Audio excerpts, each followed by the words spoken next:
There are more plastic flamingos in the world than real ones. And it's not even close.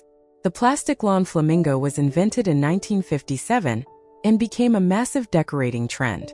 Millions upon millions have been sold ever since, ending up on lawns and gardens all over the world. Meanwhile, real flamingos exist in far smaller numbers in the wild. So the fake version of this bird has completely outnumbered the real thing. Somewhere out there, a real flamingo is standing in a lake, totally unaware that its plastic clones have taken over the planet. Humanity is strange.